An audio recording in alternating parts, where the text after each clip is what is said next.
நானு எலுமிச்சங்கனியை சாப்பிட்டால் குழந்தை பிறக்கும்.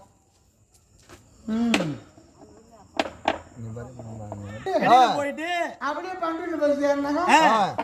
மார்க்கெட்ல ஒரு முட்டை எலுமிச்சை வாங்கி வந்து ஒரு முட்டை பழம் தட்டு ஒரு முட்டை பழம் பத்து பண்ணணும். அடிப்படி பைத்தியக்காரி நீ சொல்லக்கூடிய எலுமிச்சங்கனி இருக்குது, அதெல்லாம் வந்து இதை போல மரத்துல போயிட்ட போறோம்.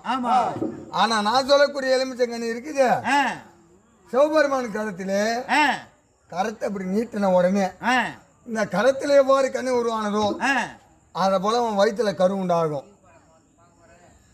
எவ்வளவு பயபக்தியோட சாப்பிட்றியோ அவ்விதமாக குழந்தை பிறக்கும்.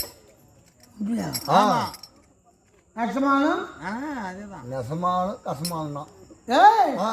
அப்பொழுது அம்மனாவட்டவள் வீடு கல்பம் எடுத்தேன். அவருக்கு ஏற்று கிழக்க திரும்பி அம்மனை வேண்டி அம்மா தாயே உலகமாக வாசி எங்கள் கூட தெய்வம் அம்மா